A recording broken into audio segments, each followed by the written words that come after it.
मेरा तो नहीं चल, मेरे पास ये नंबर ही है, लगा दिया ना। सब मुंगी अलग हो गया होगा। हमारा सब 10 बजे क्लास आज चल रही है आजकल। आज नहीं कर रही। क्यों? आज हम बैठेंगे सारे। आज इनका जन्मदिन है ना। हाँ। हाँ जी, जन्मदिन की बधाई। हाँ। चलो 10 बजे हो गया, यहाँ क्लास में डिक्लेयर कर दो। गॉट हो गया, हैं? गॉट हो गया। 10 बजे क्लास वन होगी ना, तो होगा। कोई बात नहीं आ रहा है। हाँ जी, टाइम तो हो रही है। अब जैसा कहोगे वैसा कर देंगे। आप अपना नहीं, क्लास तो है थोड़ी देर, तो यही मतलब 10 बजे से थोड़ी देर आप कर लो, जो जैसा सिस्टम है। 10 बजे का है। अच्छा अच्छा, ये कौन सा पेज था?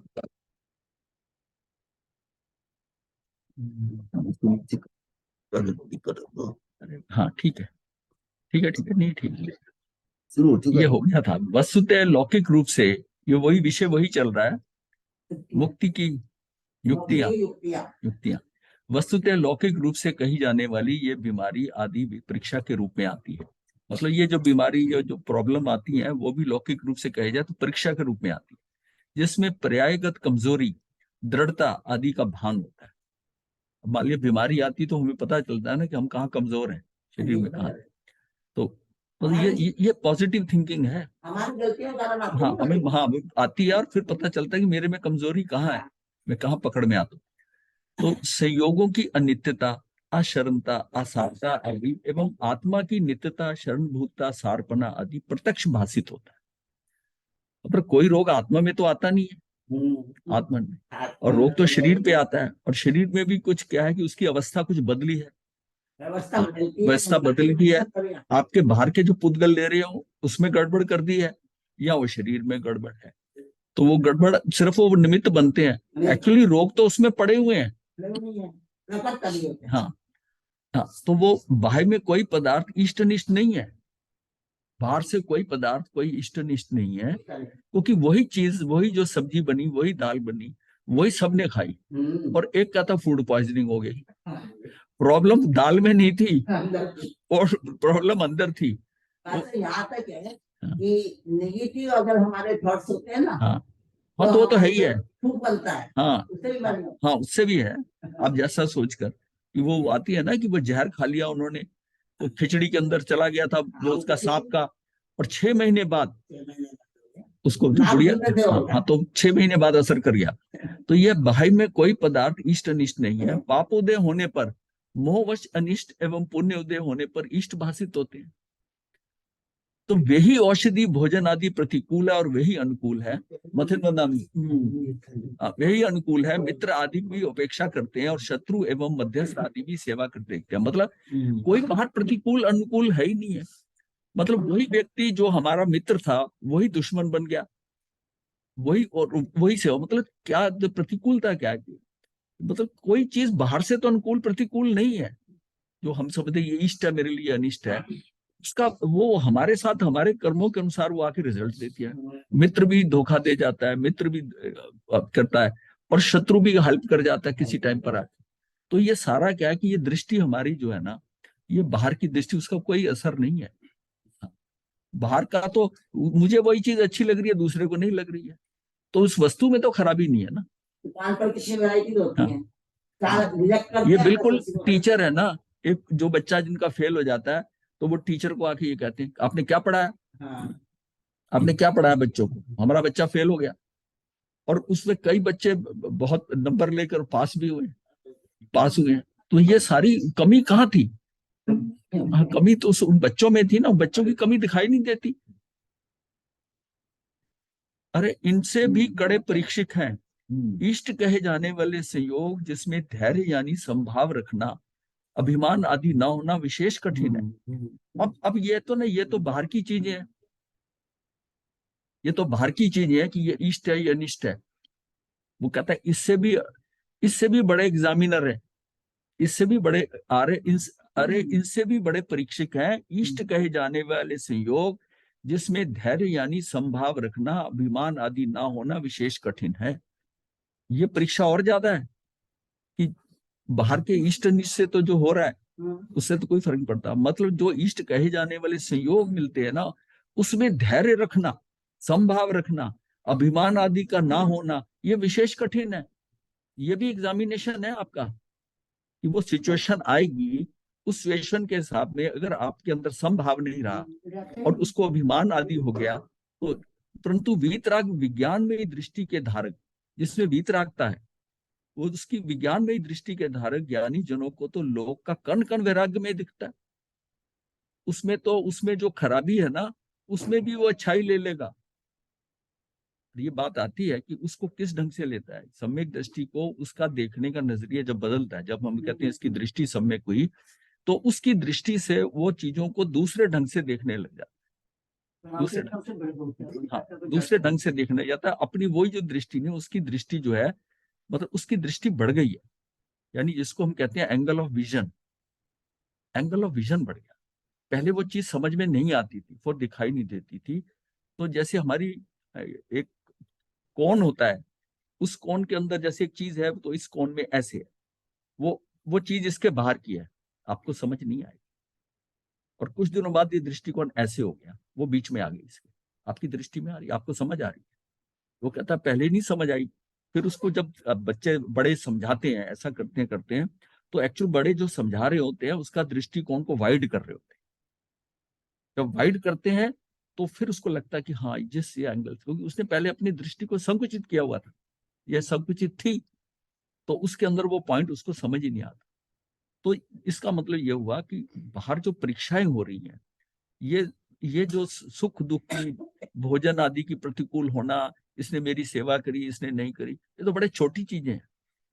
ये बड़े परीक्षा क्या है कि जिसमें वो मतलब है कि संयोग बढ़िया मिला है और आपने धैर्य रख के संभाव रखा, ये सबसे बड़ा है।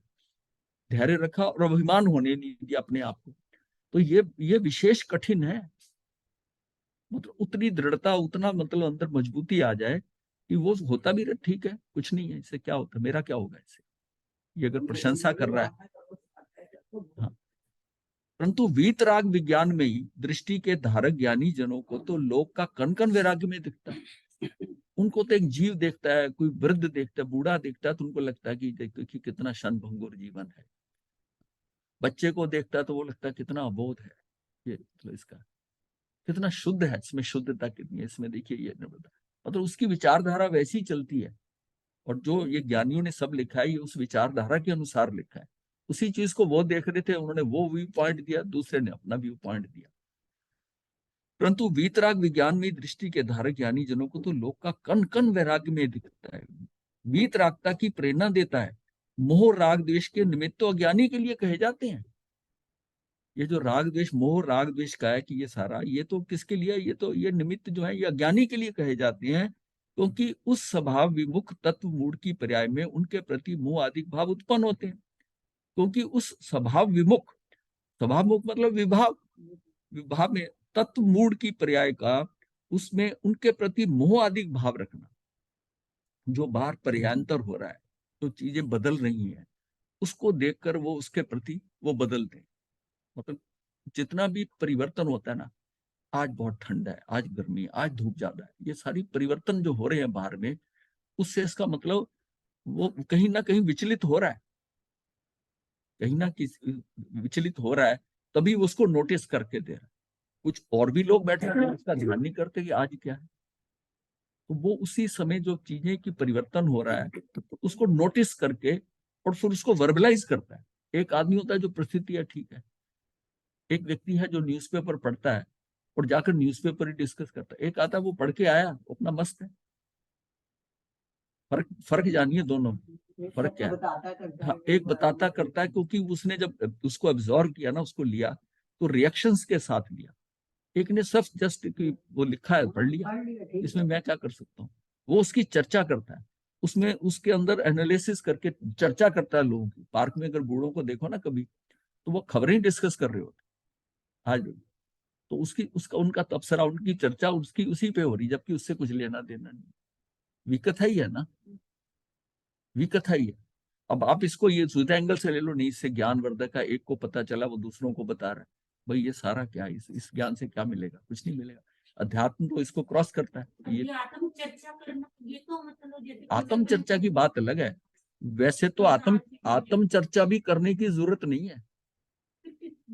आप अपना धर्म यही कहता है ना, आप अपना करो, पर वो आता है तो ठीक है, आपको चर्चा करने की जरूरत नहीं है। कोई प्रश्न पूछता है तो आपने बता दिया तो अलग बात है, आप उसको चर्चा करने की जरूरत नहीं है।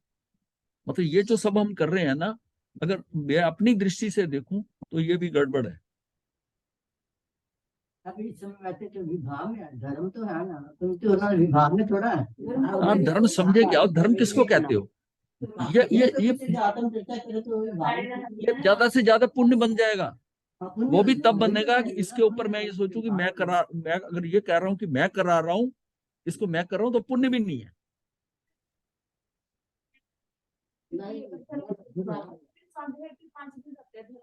हाँ है है निर्जरा। हाँ, अगर हाँ। मन में भाव आ गया कि मैं लोगों को समझा रहा हूँ। नहीं, पर इस समय भी इस समय भी पुण्य बनेगा, निर्जरा नहीं होगी किसी हालत में नहीं, क्योंकि आप बाहर हो, आप आत्मा में नहीं हो। निश्चयपूर्वक तो यही निश्चय ये कहता है। पर ये है कि इस भव में नहीं तो अगले भव में ही इसका असर आ हाँ, जाएगा। हाँ। नहीं नहीं, वो अगले पे अगला किसने देखा? कहा ये तो नहीं निर्जरा निर्जरा हो, बिना अपने अंदर हुए निर्जरा हो नहीं सकती। संवर पूर्वक निर्जरा होती है, संवर जो है अंदर जाने पे ही होगा। निर्जरा हो नहीं सकती। देखो, गलत फहमी मत पालो, निर्जरा का अर्थ ही नहीं पता। गलत फहमी मत पालो।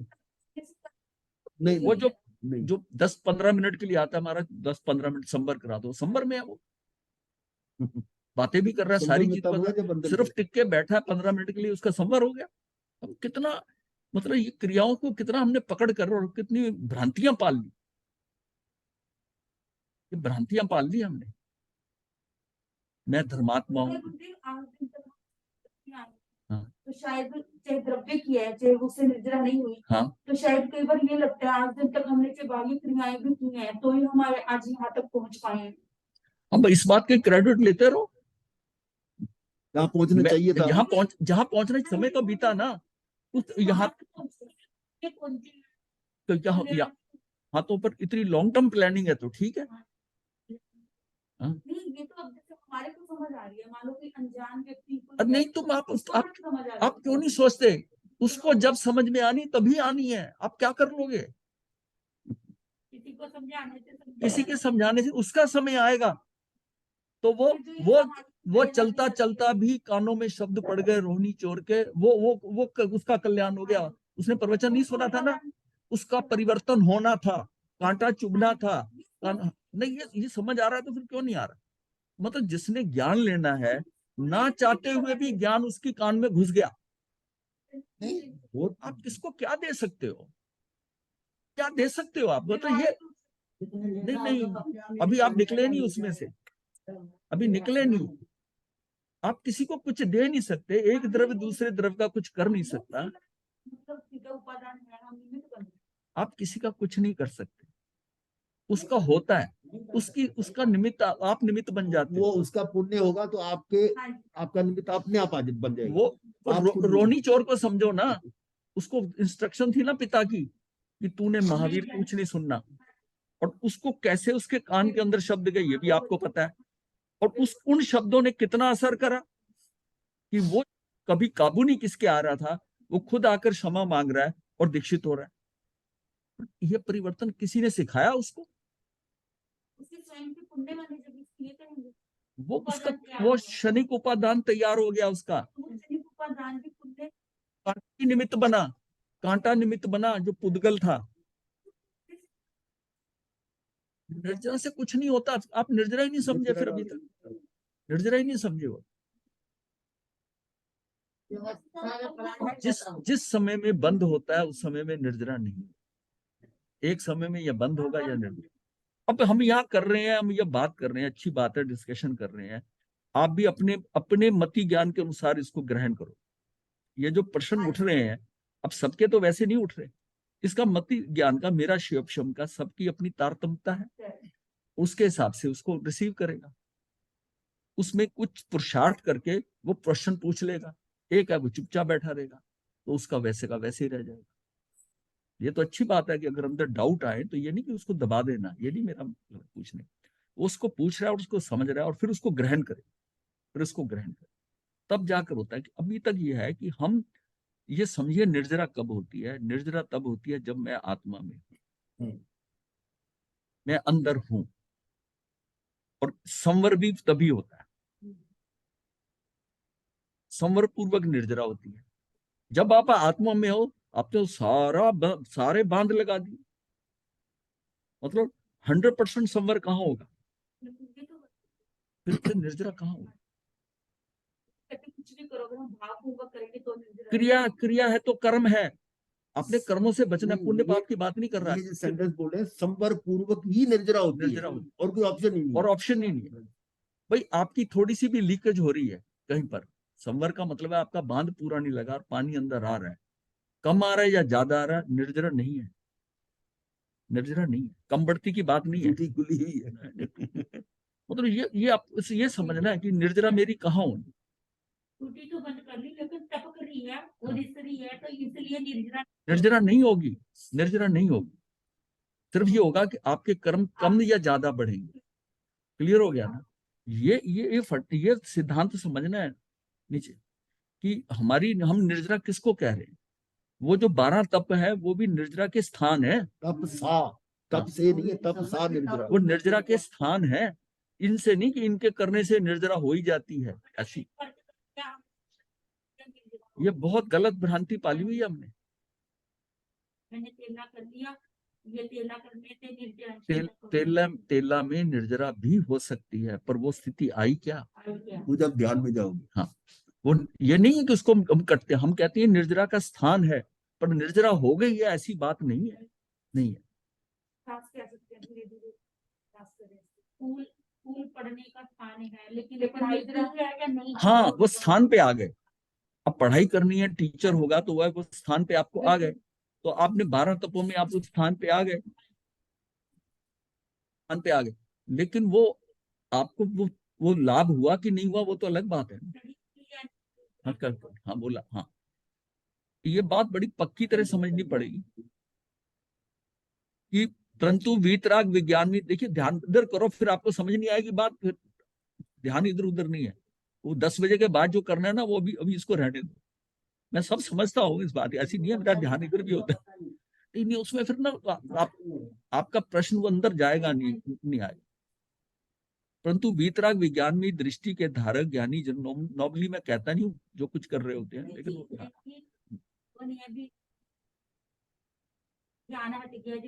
मैंने देखा तो मोह राग द्वेष के निमित्त से अज्ञानी के लिए कहे जाते हैं, क्योंकि वो स्वभाव विमुख तत्व मूड की पर्याय में उनके प्रति मोह आदि भाव उत्पन्न होते हैं।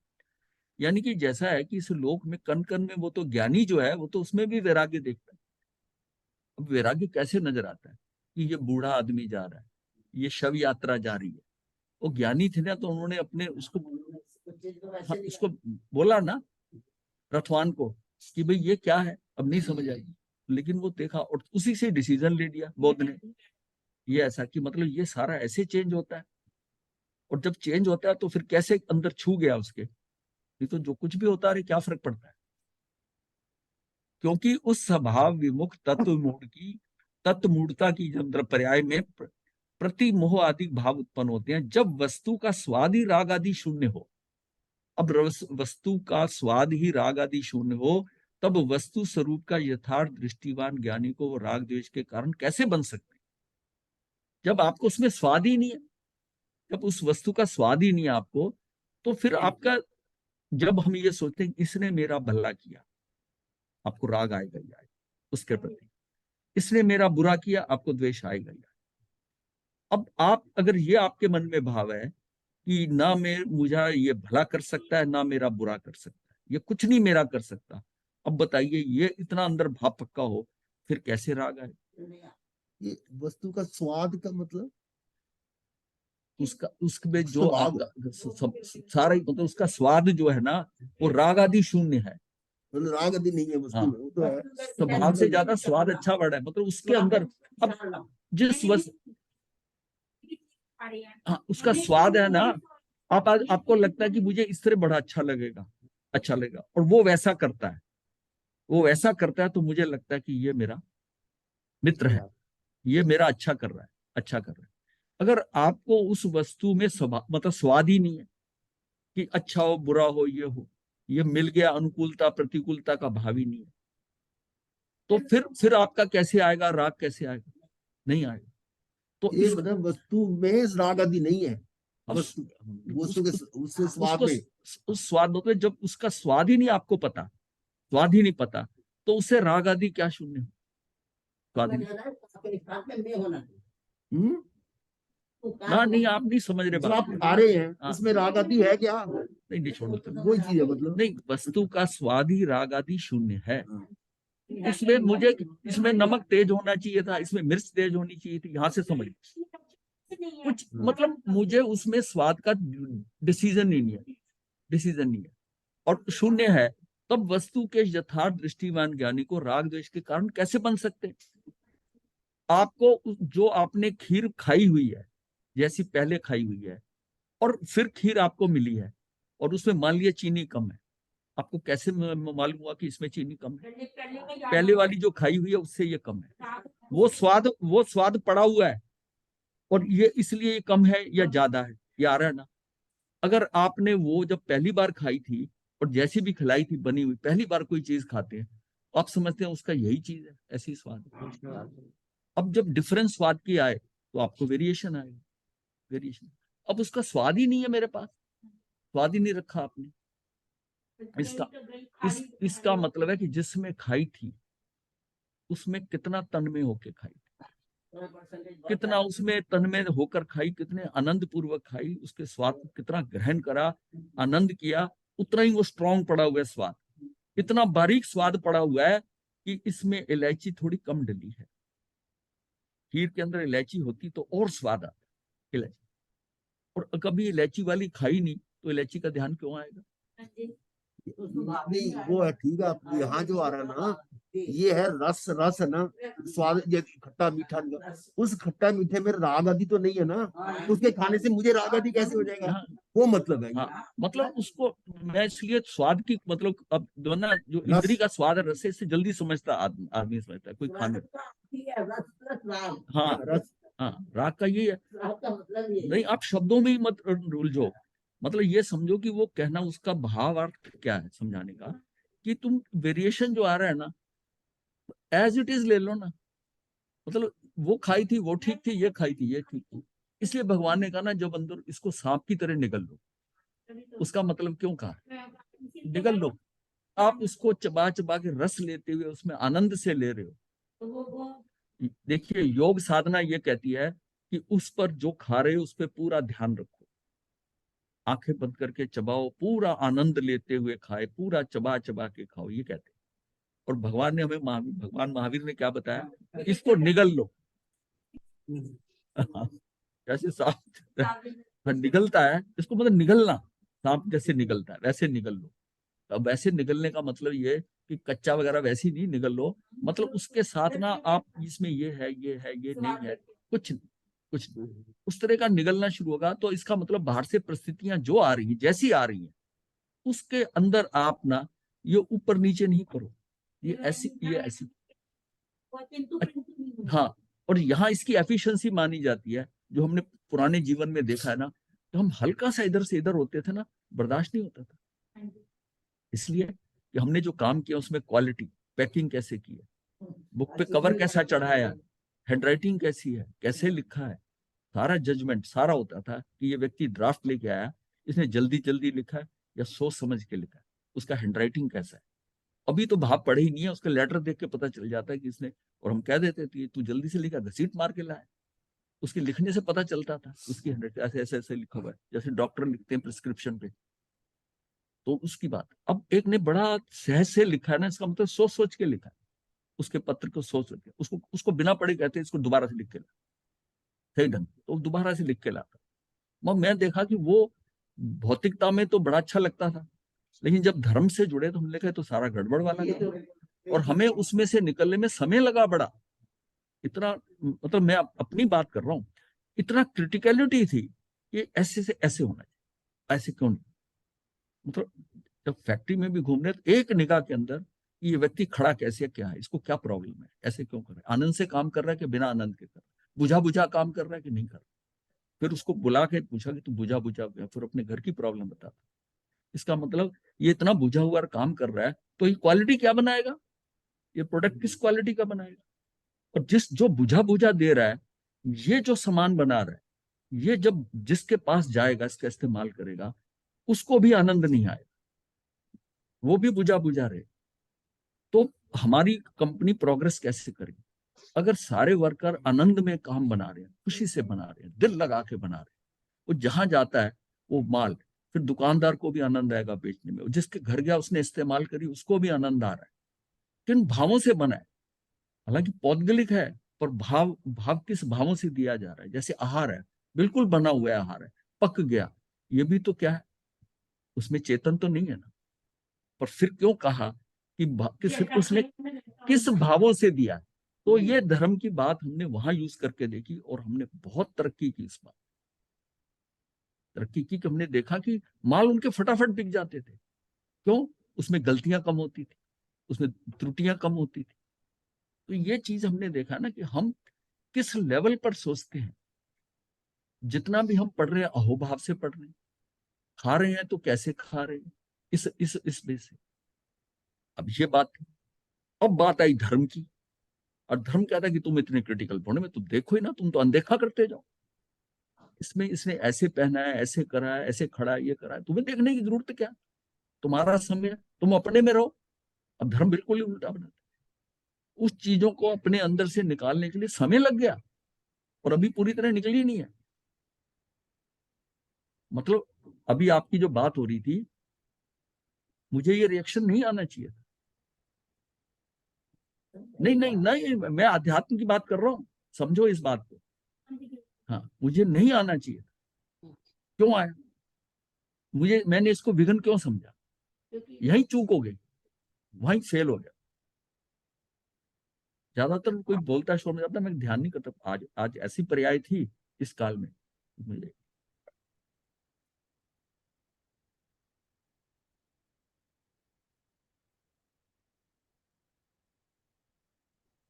तो यहाँ ये है कि कैसे हो सकते हैं, कहीं सुंदर होने पर भी, देखिए ये बात कहाँ कितनी गहरी लिखी है, कहीं सुंदर होने पर भी बहन की दृष्टि से देखने वाले भाई को क्या कुशील का खोटा परिणाम आ सकता है।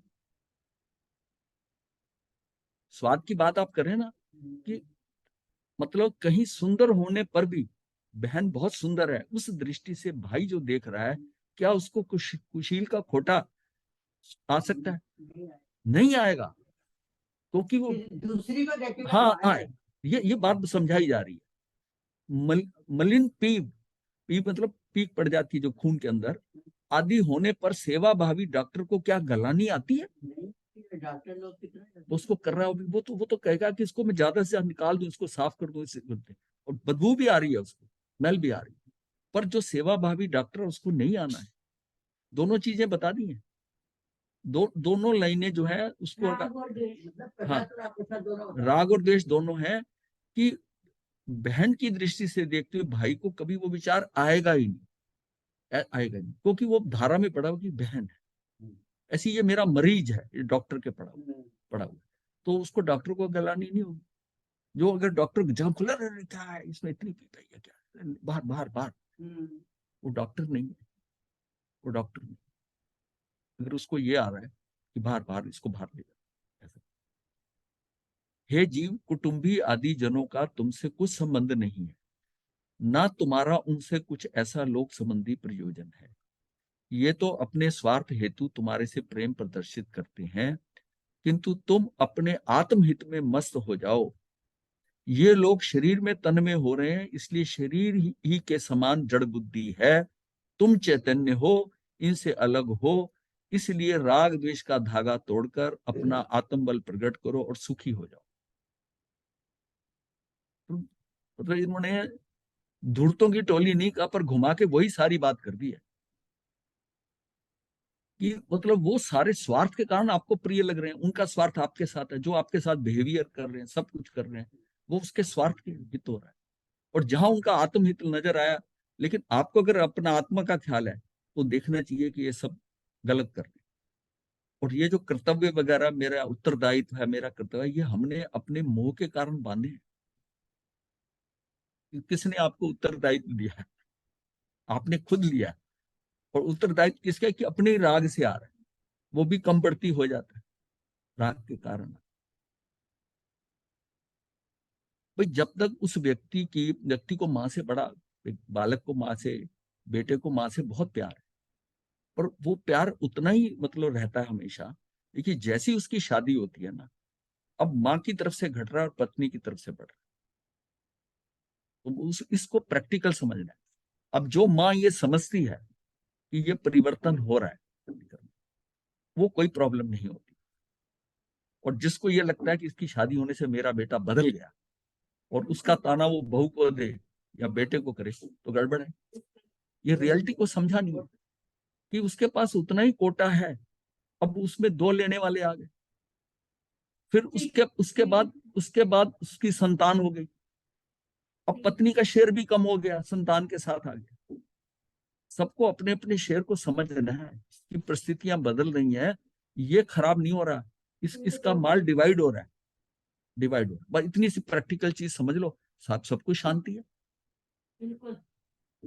सब कुछ शांति है। अब जब हमें उतना कोटा जितना मिल रहा है, उतने कोटे में जब कमी आती है तो अखरता है। तो उतना ही लेना चाहते हम हैं। तो उतना ही लेना चाहते हैं। चीज 50 है तो नहीं वही हाँ, ये समय के अनुसार जो परिवर्तन हो रहा है उसको हमें समझना है। मतलब सारी चीजें बदल रही हैं। जो पिता इतना काम करता था, बड़ी उम्र हो गई तो वजन, अब देखते हैं वही उठा लेते थे। अब आप बेटा कहते हैं नहीं आप मत उठाओ, क्योंकि उसको पता है कि ये भारी है, ये 25-30 किलो का, ये नहीं उठाएंगे, 5 किलो का नहीं, नहीं आप नहीं। वो खुद उस माल पकड़े, उसको उनकी क्षमता का आभास हो गया कि अब इनकी क्षमता कम होगी। और उसी पिता को कहे कि आप पहले भी उठाते तो उठा लो इसको। ये क्या है? वो रियलिटी, समय के अनुसार जो बदलाव हो रहे हैं उन बदलावों को लेके चलो, लेके चलो। परेशानी का कारण नहीं। परेशानी का कारण नहीं होगा। ये मतलब अपनी सेटिस्फेक्शन, अपने मापदंड बदलते जाओ, जो मापदंड रखे हुए हैं कलयुग में। ये को पहले भी तो ऐसे करते हाँ, हैं। ये मित्र था, ऐसा करता था, ऐसा करता था, वो मापदंड जो है ना, हम वैसे ही फिक्स कर लेते हैं और फिर दुखी होते हैं। भाव। हाँ। हे आत्मन, तुम मोह निद्रा को छोड़कर सावधान हो जाओ। तुम धन संपत्ति रूप माया में क्यों धसे जा रहे हो? तुम कहां से आए हो और कहां चले जाओगे? सारा वैभव संपत्ति यदि यहाँ की तहां पड़ी रहे, जहां की तहां ही पड़ी रह जाएगी। लक्ष्मी ना तुम्हारी जाति की है, ना तुम्हारी वंश परंपरा की है, क्योंकि ये तुम्हारे एक आत्म प्रदेश का भी प्रतिरूप नहीं है। यदि इसे तुमने नौकरानी बनाकर ना रखा तो ये तुम्हें दुखी करेगी। अच्छा यही है कि छूटने से पहले छोड़ो। ये जो संपत्ति है ना, उसके साथ भी इसको बोलो कि जो मेरे पास जो गुणों का निधान ये सारा जो पड़ा हुआ है, ये लक्ष्मी उसमें किस काम की? अब पैसा को कितना महत्व दिया किसी आदमी ने, उसी से ही उसका सारा मूवमेंट होती है कि पैसा कितना। ऐसी खाने का जिसको जितना महत्व दिया हुआ है, पैसे को जितने सब दिया, संबंधों को जिसने महत्व दिया हुआ है, ये जितना ज्यादा ज्यादा महत्व देते हैं उतनी ज्यादा हम प्रॉब्लम फील करते हैं जब उसमें बदलाव आता है। तो ये है कि लक्ष्मी को ये समझे। अब जो ये समझता है लक्ष्मी को कि ये तो हाथों की मैल है, शब्दों में कहना आसान है पर अंदर के भावों में कि ये तो आती जाती रहती है। लक्ष्मी और छाया, इस पे भरोसा किया जा सकता है? ये प्रतिशत बदलती है छाया, और लक्ष्मी बदल सकती है। इसको एक्सेप्ट करके चले ना। पर हम दुखी हो जाते हैं अगर हमारी लक्ष्मी जो पैसा है इधर से उधर थोड़ा होता है। ये तो चलित है, ये तो इधर से इधर जाएगी। ये तो डिस्ट्रीब्यूशन है, हाथ बदलती जा रही है ना। आज आपकी जेब में पैसा, बड़े खुश होते, आप खर्चते हो, दूसरे के हाथ में चले गए, वो आगे बढ़ जाती है आगे। ये तो इतनी चलित है कि हाथ से आई निकल गई। आप उसको रोके रखना चाहते हो और आने वाला आने देना चाहते हो, तो इस सिस्टम में थोड़ी है, वो आगे जाना है। जो आई है तो जाएगी। हिसाब है ना, अगर मेरे यहाँ से जाएगी तो किसी के पास आएगी, और उसका काल हो रहा है कि उसके पास पैसा आना चाहिए, तो आएगा, मेरे से जाएगा। तो ये आना जाना तू कहाँ कंट्रोल कर सकता है? हैं? तू कहाँ कंट्रोल कर सकता है? नहीं कंट्रोल। ये जो कंट्रोल का भाव है, ये कब है? जब ताले नहीं होते थे घरों में, मान नहीं होता था, आने जाने की कोई परवाह नहीं होती कि कोई लेके नहीं जाए, किसी को किसी का डर नहीं था। आज भी ऐसा गांव है जिसमें कि दरवाजे ताले है नहीं, दरवाजे ही नहीं है। जो सीढ़ा सीढ़ा की होती है। वो इसका मतलब वो इतने निश्चिंत है, उनकी निश्चिंतता देखो। अब हम ताला क्यों लगाते हैं? हम सोचते कोई चीज बाहर ना चली जाए, हम रोकना चाहते हैं, हम रोकना चाहते हैं। ताले लगा के भी दुखी रहते हैं, अभी पीछे कुछ होना तो ताले नहीं में नहीं, तोड़ हाँ देते हैं। टेंशन है। आज ताला ताला तो शरीफ आदमी के लिए है, चोर के लिए ताला क्या महत्व है? यार बल्कि उसके लिए इंडिकेशन है कि घर पे नहीं है। अगर आप घर के दरवाजे पे ताला नहीं लगाओ और ऐसे ही बंद हो और आप चले जाओ, हो सकता है कि आपका सारा माल सुरक्षित रह जाए। ये साधु के लिए ताला लगाना मना है, साधु ताला नहीं लगा सकता। और तो लगा रहे हैं। अब ना अब डर हो गया, नहीं तो साधु के सामान को कोई हाथ नहीं लगाता। आप इतने निश्चिंत है। अब और होता भी कुछ नहीं था। डर कब होता है? तभी तो ताले लगते हैं। हाँ, तो साधु पड़ा नहीं है। एक आत्म प्रदेश का भी प्रतिरूप नहीं है। यदि इसे तुम्हारी नौकरानी बनाकर ना रखा, मतलब तुमने नौकरानी बनाकर ना रखा, तो ये तुम्हें दुखी करेगी। अच्छा यही है कि छूटने से पहले छोड़ दो। इसको रखो ही मत ना, इसको रखो ही मत। Tension free. हाँ, लक्ष्मी और छाया, परछाई एक सी ही है, क्षण में बढ़ती है और क्षण में घटती है। जो इनके संग जुड़ते हैं, अर्थात नेह लगाते हैं, इससे स्नेह करते हैं, उन्हें कभी चैन शांति नहीं मिलती। सबसे ज्यादा बेचैन कौन है? जिसके पास 99 रुपए है और उसकी इच्छा 100 करने की। मतलब उसको उसको 99 होने का आनंद नहीं आ रहा, एक एक का अभाव जो है वो नजर आ रहा है कि एक और आ जाए तो पूरा बंधा 100 का नोट में। जिस जीव के अंतरंग में ज्ञान दृष्टि द्रव्य गुण और पर्यायों का अवलोकन करती है, मतलब जो जीव के अंतरंग में जो ज्ञान दृष्टि है वो द्रव्य गुण और पर्यायों का अवलोकन करती है, जो समेव ही दिन प्रतिदिन स्यादवाद के द्वारा अपने स्वरूप को अधिक अधिक जानते हैं, जो केवली कथित धर्म मार्ग में श्रद्धा करके अपने अनुसार आचरण करते हैं, वे ज्ञानी मनुष्य मोह कर्म का मलिन्य नष्ट करके परम पद को प्राप्त करके स्थिर होते हैं। अब इसमें ये जो बात आई ना स्यादवाद, बाकी सारा तो समझ में आता है कि यहाँ की जो स्वमेव ही दिन प्रतिदिन स्यादवाद के द्वारा अपने स्वरूप को अधिक से अधिक जानते हैं। स्यादवाद क्या है? पहले तो ये समझें कि जीव और पुद्गल जो है लोक में अनंत है, और इन अनंत जीवों के जो है इनके गुण और पर्याय ये भी अनंत है। एक एक को ले लें हम, इसका मतलब है कि ये अनंत धर्मात्मक है वस्तु, क्योंकि इतनी तरह की पर्याय हो सकती है और अनंत शक्तियां हैं आत्मा में। अनंत धर्म में कितनी वैरायटी है, फिर इंडिविजुअल के संस्कारों से कितनी वैरायटी। अब उन सारी चीजें को वो जो जितनी भी उसी अनेक अनेक चीजें हैं उसको एक वस्तु में अगर समाया है और उसको मुझे बताना है, तो उसको बताने के लिए कोई शैली होगी। वो अनेकांत दर्शन, अनेकांत दर्शन मतलब एक शैली है जो जैन धर्म ने इसको एक्सेप्ट किया कि भाई इतनी वेरिएशन को समझाने के लिए आपको शब्दों में व्यक्त करना पड़ेगा, शब्द में। इसका मतलब कि जैन धर्म का पूरा आधार ही अनेकांत दर्शन के ऊपर शैली पे है। अगर मैं एक दृष्टि से बताता हूं तो इसका मतलब मैं न्याय नहीं कर रहा। एक चीज सही है, बाकी सब गलत होगी, पर बाकी सब भी तो सही है ना, अपनी अपनी दृष्टि से सही है। सबके अंदर अनंत धर्मात्मक है, अनंत शैलियां हैं, अनंत चीजें हैं, उसकी वैरायटी इतने लोगों की, सबका सोचने का अभिप्राय तात्पर्य वो सारे डिफरेंट है उनकी। तो हर जीव मनुष्य होते हुए भी उसके सोचने की धारा तो अलग अलग है। अब वो सारे गुण अगर हम किसी एक व्यक्ति में उसकी सोचने की, अब हमें तो पता नहीं ना कि इस व्यक्ति में क्या क्या चीजें हैं, तो स्यादवाद में कि उन सब बातों को बताने के लिए, किसी एक वस्तु को बताने के लिए, वो जो अपेक्षावाद है कि ये व्यक्ति जो ये कर रहा है किस अपेक्षा से कर रहा है, ये बहुत इंपॉर्टेंट है। मतलब ये चीज ऐसी भी हो सकती है, ऐसे भी हो सकती है, ऐसे भी हो सकती है। मतलब इसको ये समझिए कि ये इस अपेक्षा से ये ये सबसे पहले तो ये जानो कि ये मल्टीपल व्यू पॉइंट है। वो जो हमने कल ना एक पीस पर जो है 10-10 डिग्री पे 36 लोग बैठे हैं, तो ये इसका मतलब है मल्टीपल व्यू पॉइंट है।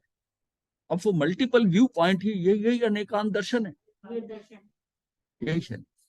और फिर अनेकांत इसका मतलब एक जीव में इतनी शक्तियां, इतनी क्वालिटीज, इतनी चीज, इतने गुण है, और उसको एक शब्द में आप बता दें कैसा है, तो स्यादवाद से बताना पड़ेगा। फिर दार्शनिकों ने, जब दार्शनिक जो आया, युग आया दार्शनिकों का, तब उन्होंने इससे सप्तभंगी बना दिया। ये बाद में सप्तभंगी जो है बाद में दार्शनिक युग में आकर बनी, दार्शनिक युग में आ गई, ये सप्तभंगी बनी। ये अस्थि नास्ति का मतलब है कि मतलब इस अपेक्षा से यह है, इस अपेक्षा से इसकी अस्थि है, और इस अपेक्षा से इसकी नास्ति है। तो दोनों पॉइंट से है ना। हाँ, वो कहता है कि मेरा घर बाई साइड पे, वो बोलो भी किधर से आ रहा होगा, अगर सड़क के ऊपर बाई साइड है तो तुझे बताना होगा ना, पहले उसको बताना होगा कि तू हमारा जो है, जो अधीश्वर धाम है, ये बाई साइड पे है। पर बाई साइड पे बताना पड़ेगा, अगर मलेरकोटला से आओ, जो रोड लुधियाना जा रही है उसके बाई साइड पे है। अगर जीव लुधियाना से आ रहा है और मलेरकोटला जा रहा है, तो बताइए फिर क्या, फिर राइट साइड पे, फिर राइट साइड पे। तो ये अपेक्षा से हो गया ना। तो आप एक चीज बताओगे तो वो क्लैरिटी नहीं होगी। तो उससे मतलब इस अपेक्षा से तो ये बाई साइड पे है, और उस अपेक्षा से ये दाई साइड, अपेक्षा से दाई साइड। जब तक ये क्लियर नहीं करोगे, उसको समझ नहीं आ सकती कि कैसे आना। बस ये स्यादवाद शैली, ये स्यादवाद शैली।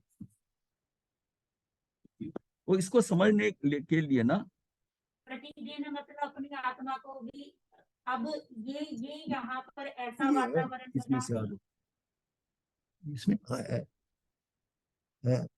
एक 38 अरे था ना खोलो कुछ, ना आप। ये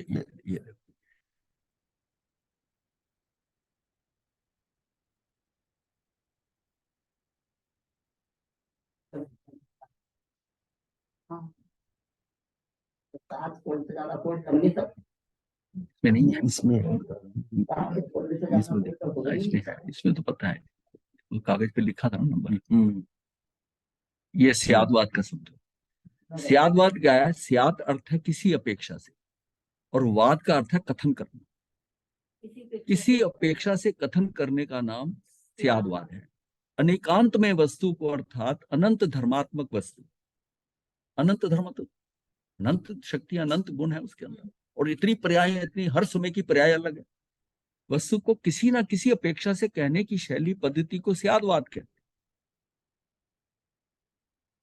हाँ, तो स्याद, जैसे आत्मा त्रिकाल है, इस अपेक्षा से उसे नित्य कहा, तथा आत्मा की बदलती हुई अवस्था की अपेक्षा से आत्मा नित्य है। अब शरीर बदल दिया तो इसको भी कहते हैं ना, ये भी कह देते हैं कि आत्मा पौद्गलिक है। जब है, लेकिन बदलती हुई अवस्था को कह रही है। ये उसको एक्सप्लेन करना पड़ेगा ना। तथा आत्मा की बदलती हुई अवस्था, बस यही स्यादवाद है। वस्तुतः स्यादवाद वस्तु स्वरूप के मुख्य और गौण करने का कथन। आप किसको कह रहे हो? स्यादवाद में भी किसको आप वेटेज ज्यादा दे रहे हो, प्राथमिकता दे रहे हो, उसको कर रहे हो, दूसरे को गौण कर रहे हो। तो ये भी एक शैली है उसमें कि इस व्यक्ति में ये है, मतलब ये व्यक्ति बहुत ईमानदार है, तो इसका मतलब नहीं है कि ये ईमानदार है तो इसमें बाकी गुण नहीं है। अभी जिस इस बात की चर्चा में ईमानदारी इशू है, तो आप कहते हो ये ईमानदार है, ईमानदार है। फिर कहीं बात करने की बात आ रही है तो ये हमेशा सत्य बोलता है, सारे मतलब उसकी जो क्वालिटीज हैं, इसमें आप किसको मुख्य करना चाहते हो, किसको गौण करना चाहते हो।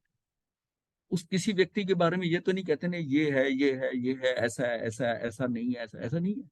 उस डिस्कशन के अंदर उसमें क्या रिक्वायरमेंट है, किस गुण की रिक्वायरमेंट है, वो गुण देख के बता देते हैं ये व्यक्ति ऐसा है, उस अपेक्षा से। एक ये भी हो सकता है ये सब है, पर एक अपेक्षा से आती व्यवहार की बात आती है, पर है बहुत गुस्से वाला, ये भी आता है ना। ये है, हाँ, उसकी वैरायटी, मतलब उस अपेक्षा से ये ऐसा है, गुस्से वाला है। तो ये स्यादवाद समस्त वस्तुओं में परस्पर विरुद्ध रहने वाले नित्य अनित्य एक अनेक तत् तत् सत सत आदि गुण धर्मों की अपेक्षा से कहने की शैली है। जो उस समय है तत्समय की, जैसे इस समय है और हाँ तत् है और अतत है। हाँ उस समय नहीं, उस समय आपको नहीं दिखाई। स्यादवादी तो वह है जो द्रव्य गुण पर्याय में वस्तु को मानता है। द्रव्य एक है, गुण अनंत है, पर्याय अनंत है। ऐसा जो मानता है वही स्यादवाद को सही समझता है, वही सही समझता है। अनेकांतात्मक वस्तु के अनंत धर्म में वस्तु के अनेक या अनंत धर्म एक साथ जाने जा सकते हैं परंतु कहे नहीं जा सकते। अब स्यादवाद की जरूरत क्यों पड़ी? अनेकांतमक जो दर्शन है, अनेकांत दर्शन के कारण अनंत धर्म में वस्तु के अनेक गुण है। अब मैं उसमें कोई मुख्य करूंगा, कोई गौण करूंगा। अनंत धर्म एक साथ तो जाने तो जा सकते हैं, अनंत धर्म, पर कहे नहीं जा सकते। मैं उसका बताने लगूंगा तो इसकी प्रायोरिटी अलग होगी ना। क्लास में इतने बच्चे होते हैं, सबके टीचर नाम लेते हैं। किसी सब्जेक्ट का टीचर जो उसके सब्जेक्ट में सबसे तेज होता है, उसके सब्जेक्ट में, वो जब आके लड़कों का नाम लेता है तो सबसे पहले उस लड़के पे उसका ध्यान जाता है, वो उससे बात करता है, ये दूसरा मैथमेटिक्स का टीचर आता है, जो मैथ में तेज होता है वो उसको करता है, उसको उस लड़के का उसको सारा ध्यान है, ये तेज है, ये लड़का। उसको अपनी क्लास का सबसे नालायक लड़के का नाम भी याद रहता है और सबसे होशियार का भी याद रहता है। होशियार में भी जो 2 4 5 है, नालायक में भी 2 4 5 है। बाकी बीच वालों का जो मिडिल वाले होते हैं ना, उस पर वो ज्यादा ध्यान देता नहीं है कि इन्होंने पास हो जाना है, सेकंड क्लास में पास होना है, फेल होंगे नहीं ये, उसका उनको नाम याद नहीं। फेल होने वाले लड़के भी याद ध्यान में है, तू ध्यान से सुन। दृष्टि भी जब देखता है तो उनकी तरफ देखता है कि ये इनका ध्यान लग रहा है कि नहीं लग रहा। और जब पूछता है कि आपको समझ आ गया, तो वो जो आगे बैठे जो फर्स्ट क्लास वाले हैं उनसे पूछता है आपको समझ में आ गया? वो कहते हैं हाँ आ गया। तो उसका मतलब है मैं जो पढ़ा रहा हूँ इनकी समझ में नहीं आया तो मुझे इनका ध्यान रखना है। उसको ये वो वरी नहीं है कि वो जो पीछे वाले बैठे ना जो नालायक है उनको समझ में आ गया, लेकिन फिर भी वो पूछता है दूसरी बार भाई तुमको समझ में आ गया? तो फिर वो समझता है इनको तो आ ही गया। उसकी देखो दृष्टि कितनी घूमती है कि उसकी पूरी क्लास का वो अवलोकन करके चलता है कि मैं जो बता रहा हूँ, मैं समझा रहा हूँ, ये कितना मेरा ये स्टूडेंट ने कितना पाया। फिर उसको कह भी देता अच्छा क्या समझे, तो फिर देखता कि परफेक्ट नहीं समझा, उसने 80% बता दिया, कोई मेन खास नहीं बात बताई। फिर उसको कहते ध्यान से बोलो, तुम छोड़ गए हो कुछ। फिर वो बताता है, नहीं तो उनको समझाता है। मतलब ये दृष्टि जो है उसको उसको इतनी दृष्टि अगर ऐसी नहीं रखता क्लास के अंदर, अनेकांत मत, वो आकर बोर्ड पे लिखा बनाया चला गया, ऐसा नहीं है। तो वो उतनी दृष्टि, और छोटी क्लासों में ज्यादा करते हैं। कॉलेज में जाकर तो टीचर इतना नहीं करता ना, वो तो अपना आकर अपनी ड्यूटी निभा के चलता है। आप नोट्स बना रहे हो नहीं बना रहे हो या आपकी प्रॉब्लम है, लेकिन वहां टीचर कहता है कि तुम हाँ नोट करो, वो उस पर बहुत तवज्जो देते हैं। इसलिए जितनी छोटी क्लास है उतना टीचर पे लोड होता है, जितनी छोटी क्लास। तो ये सारी वेरिएशन जो है ना, इस वेरिएशन को कैसे लोग समझते हैं, क्योंकि इतना ज्यादा ये कितने फैक्टर्स हैं जिसको आप उसको करना है। देखो ये अंगुली है, कहते हैं इसमें पर की नास्ती है, कहते ही उसमें पर की नास्ती, ये स्वतः ही सिद्ध हो जाता है कि ये अंगूठा आदि कुछ नहीं। जब हमने अंगुली कह दी तो उसमें पर की नास्ती हो गई। तो यदि ऐसा ना माने तो वस्तु की सिद्धि ही संभव नहीं है। दो वस्तुएं भिन्न भिन्न सिद्ध नहीं हो सकेंगी। अमुक भाई को बुलाओ, ऐसा कहते ही अन्य सभी का सहज में निषेध हो। अगर आप कोई एक व्यक्ति आ जाए तो फिर कोई आएगा नहीं, इधर उधर देखेंगे। और जिसमें उसका नाम लेके बुलाओगे इसका मतलब बाकी नहीं आएगी, बड़ी क्लैरिटी हो जाती। तो श्रीमद राजचंद्र जी ने कहा कि स्यादवाद शैली से देखने पर कोई भी मत असत्य नहीं ठहरता। मतलब स्यादवाद ये बताता है कि कुछ भी गलत नहीं है। अगर वो व्यक्ति वैसा सोच रहा है, वैसा कर रहा है, तो उसकी शैली अलग है, हम उसको नहीं समझ पा रहे। ये अगर चीज आ रही है, उसका उसका दृष्टिकोण अपना है। अब जो देख रहा है उसको उसका भी तो दृष्टिकोण लिमिटेड हो सकता है ना। तो वो कह रहे हैं कि स्यादवाद शैली से देखने पर कोई भी मत असत्य नहीं ठहर। फिर वो उन्होंने इंग्लिश में एक लिखा है एक जगह, वो समझने के लिए अच्छा इंग्लिश में, we can say nothing is absolute right और wrong, so stop your judgement we have to realize the every act or expression of knowledge will always be relatively correct. वो इसके हिसाब से relatively correct होगा. All viewpoints, opinion, judgments are relative. वो related है एक दूसरे से, मतलब किसके कारण है, अपेक्षा किस अपेक्षा से. They are not absolute.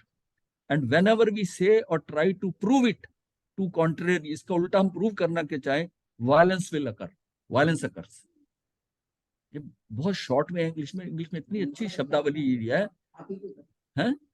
बहुत कुछ कह दिया है कि नथिंग इज एब्सोल्यूट राइट, कि एब्सोल्यूट ये समझे ये राइट है ये रॉन्ग है, ऐसा एब्सोल्यूट नहीं है. जो आप जिसको राइट कह रहे हो, एक व्यक्ति ऐसा भी आ सकता है तीक्ष्ण बुद्धि वाला, उसको रॉन्ग प्रूव कर देगा, वो प्रूव कर देगा wrong. इसलिए वो कह रहा है नथिंग इज एब्सोल्यूट राइट और wrong, so stop your judgement. किसी के ऊपर जजमेंट मत करो कि आदमी खराब है. आपको क्या पता कि अगले क्षण के अंदर इसको ये तो मुक्ति की तरफ बढ़ रहा है, आपको क्या पता. ऐसे हो जाएगा. या अर्जुन माली को दीक्षा दे रहे हैं, क्या कर रहे हैं, इतनी गड़बड़ कर रहे हैं, वो 6 महीने में जाने वाला है. हाँ? मैथमेटिक्स में 2 + 2 5 थ्योरम हाँ, प्रूव की थी, 5 हो जाते हैं. हाँ. So stop your judgement.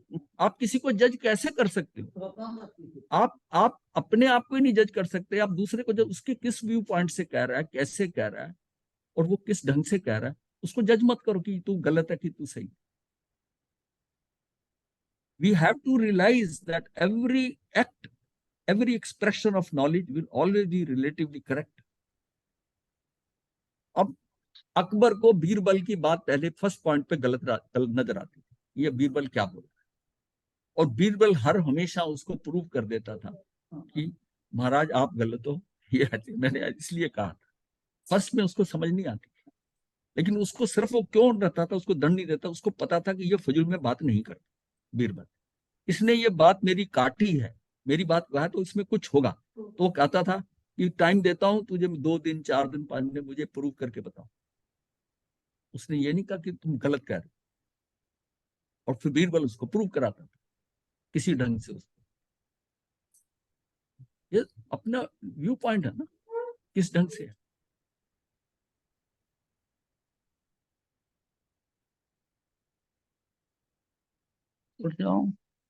हाँ जी, दूसरा वाला काम था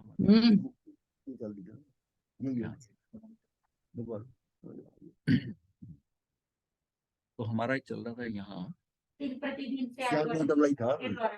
भी इसी में था ना.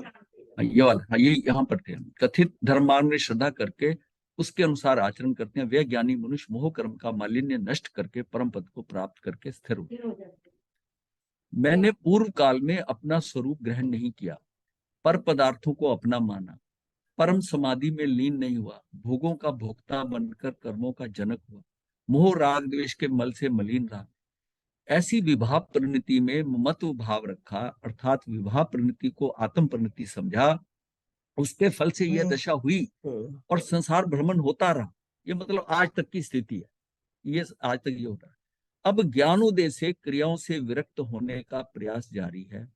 पूर्व में जो कुछ अज्ञानता में हुआ वह मिथ्यात्व की मोह निद्रा में स्वप्न जैसा छल हुआ, लेकिन अब नींद खुलने से जागृत हुआ.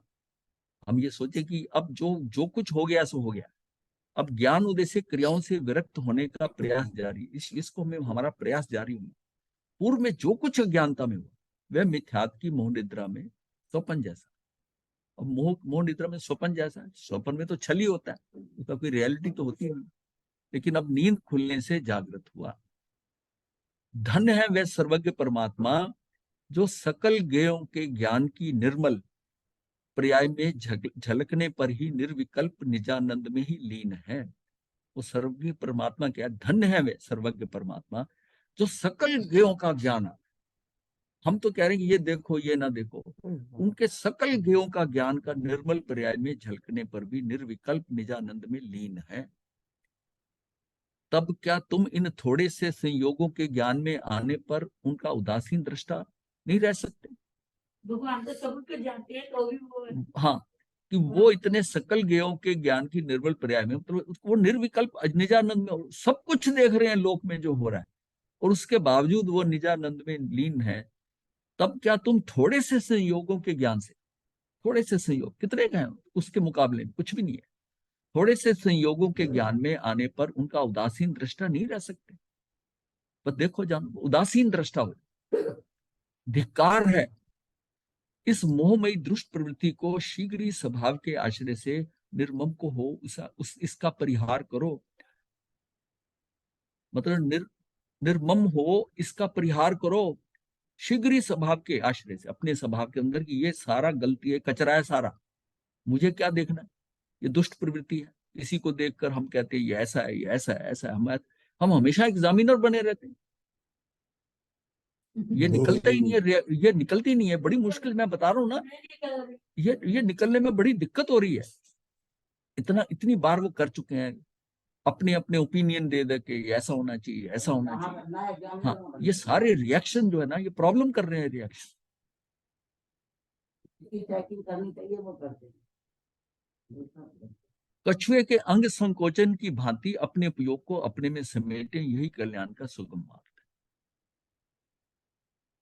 अब जैसे वो कछुआ ना एक टांग निकाल के देखा कि पता नहीं है कि नहीं, थोड़ा सा निकाल के देखो, वहीं फंसता है।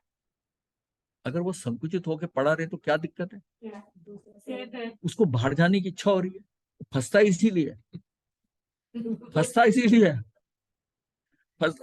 है कि देखो वो चलेगा, वो भेड़िया चला गया कि नहीं चला गया, वो वहीं वहीं फंस जाता है और तू पड़ा रहा ऐसे।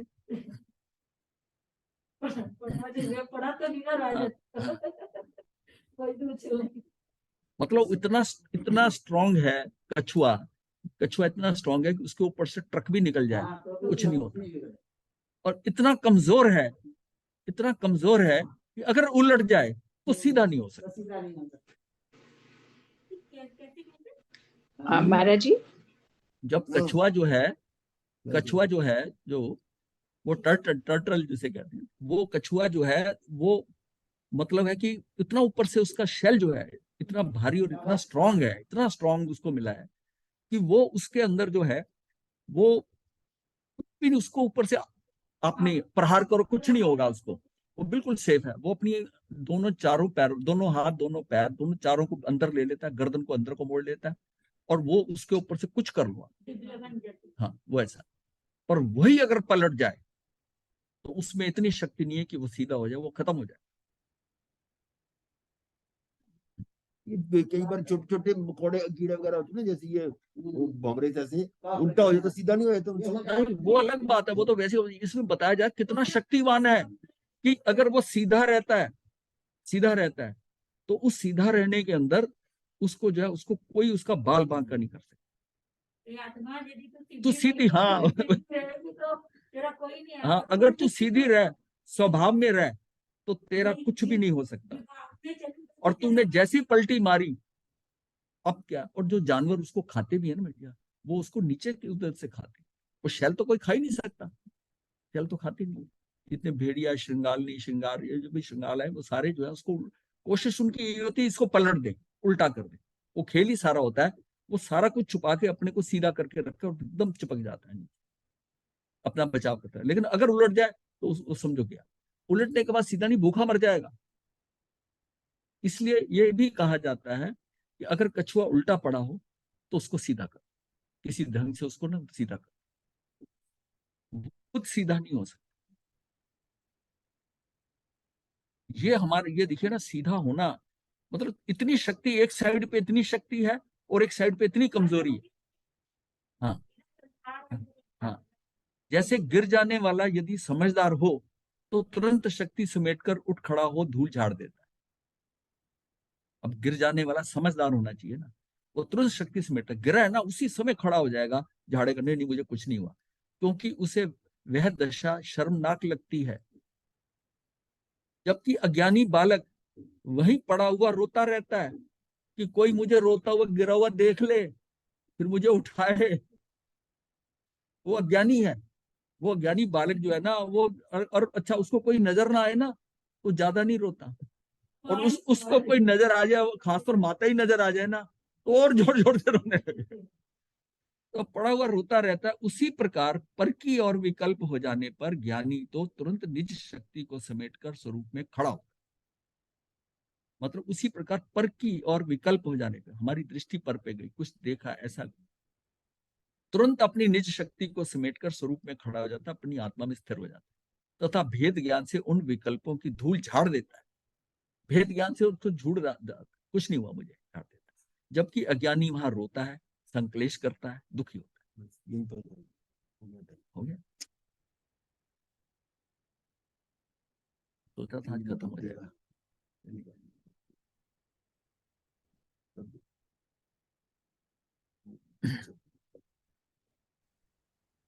क्या समझ में आया आज? आपको महाराज कछुआ समझ में आ गया? महाराज कछुआ समझ में आ गया। गुरुदेव, हाँ, अपनी गुरुदेव, शक्ति। हाँ जी, सुनील जी। हाँ जी, बोलिए सुनील जी। गुरु, आज आपने जो कुछ समझा रहे हैं उसमें एक शिक्षा जो छुपी हुई थी वो ये थी हाँ, कि अगर आपको कभी नजर आता है कि मेरी इसमें गलती है, उसको एक्सेप्ट करना बहुत बड़ी चीज है। ये तो है ही, वो आप स्वीकार। आज एक्सेप्ट कर रहे हाँ, हैं। ये हमारी ये मुझे गलतियां। बहुत अच्छा लगा।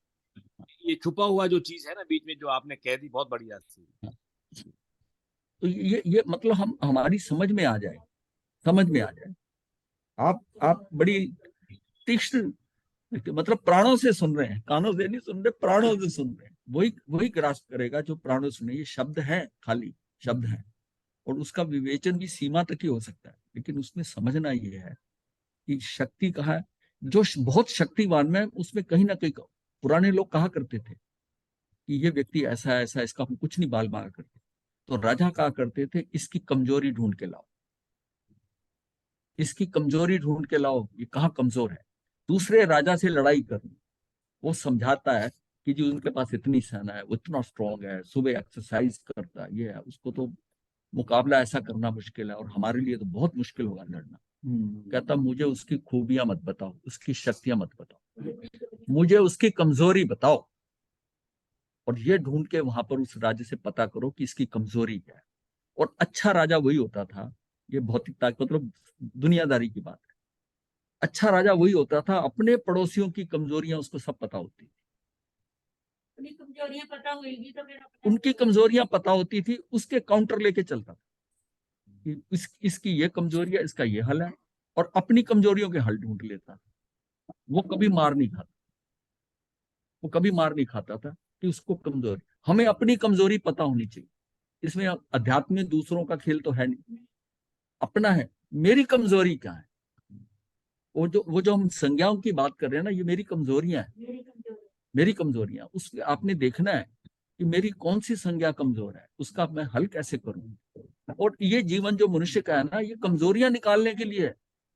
अपनी कमजोरियों को इसी जीवन में आप पास चेतन है, आप समझदार है, आपके पास गुरु है, आपके पास धर्म है, आपके पास विवेचन चिंतन है, आप खुद भी कर सकते हो। अपना एनालिसिस करो, दूसरे पे दृष्टि मत डालो, और अपनी कमजोरियों को निकाल लो कि मैं कहाँ कमजोर। और सबसे ज्यादा संज्ञा पे है ये, आते ही ना आपको कषाय भी पता चल जाएंगे किसके कारण है। और ये दो चीजें आपने कंट्रोल कर ली तो आपका काम हो गया, अब तो बिल्कुल मार्ग पे आ गए। और ये किसी को बताने की जरूरत नहीं, आप खुद ही कर लो। हाँ जी, अपनी अपना इलाज अपनी आप ही। आप ये मत देखो कि मैंने ये, अब क्या होता है जब बात करते हैं हम, तो कहते हैं मैंने ये भी स्वाध्याय किया हुआ है, ये भी शास्त्र किया है, ये भी किया। तो मैं कई बार ऐसे जो जिनके साथ बड़ी क्लोजनेस होती है, तो मैं कह देता हूँ कई बार कि आपको अपनी संज्ञा का पता है। ये जो आपने किया है, ये तो अलग बात है। जो है आपके अंदर, उसको देखो। अगर इतना ज्ञान लिया है तो ये चारों भी ठीक हो गई होनी चाहिए आपको, कि पूरी पूरी तरह ठीक है। तब कोई जरूरत नहीं डरने की, फिर तो मुक्ति प्लेट में पड़ी हुई है। और वो इतना सब कुछ कर लिया और ये नहीं किया हुआ, कुछ किसी काम का नहीं। इसीलिए कहा गया है कि जब पात्रता के हिसाब है, मतलब आपने बहुत ज्यादा तप कर लिया, तो क्या होगा, वो भोग मूलक होगा या निदान मूलक होगा। क्योंकि उसको, उस पानी को जो इतना इकट्ठा करा है, उसको चैनल ही नहीं दिया, राइट चैनल, इसमें से पानी निकल जाए। तो वो पड़ा पड़ा पानी भी गंदगी और काई पैदा करेगा, और कहीं पर ओवरफ्लो होगा तब भी नुकसान हो। तो ये कहते हैं कि तप कर रहे हो जिन्होंने जरूरत से ज्यादा तप किया और पात्रता थी नहीं, और उस तप को अंदर समा नहीं सकते थे, उसकी लीकेज कैसे हुई, निदान हो, और उसमें फंस गए, उस तप के कारण फंस गए, क्योंकि निदान हमेशा तप के अगेंस्ट होता है, उसके एवज में होता है।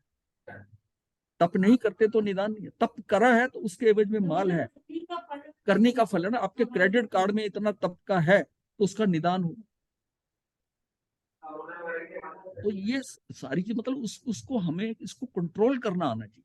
इसी तरह ज्ञान का है, ज्ञान की भी पात्रता से चरित्र में ज्ञान आता जाए हमारे, वो ज्ञान दुखदायी नहीं है। तो वो पूरे आपके शरीर में, जैसे मैं कहता हूँ पूरे शरीर में शक्ति आ रही है।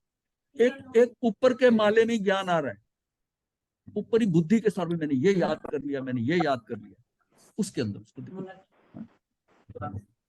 नमो अरिहंतानं नमो सिद्धानं नमो आयर्यनं नमो वज्रायनं नमो लोये सब सारंग सो पंच नमोकारो सब पापनाशनं मंगलानं सब वैसन पढ़नं कवि मंगलम चतारी मंगलम अरिहंतां मंगलम सिद्धा मंगलम आहु मंगलम केवली अनतो धम्मो मंगलम चतारी लोकोत्तमा अरिहंता लोकोत्तमा सिद्धा लोकोत्तमा साहु लोकोत्तमा केवली पनतो धम्मो लोकोत्तमा चतारी शरणं प्रवज्यामि अरिहन्ते शरणं प्रवज्यामि सिद्धे शरणं प्रवज्यामि साहु शरणं प्रवज्यामि केवली पनतं धम्मं शरणं प्रवज्यामि अरिहंत जी का शरण, सिद्धा जी का शरण, साधुओं का शरण, केवली कृपया धर्म का शरण, चार शरण, सुख करने मंगल करने सदा ही मंगल, सदा ही मंगल।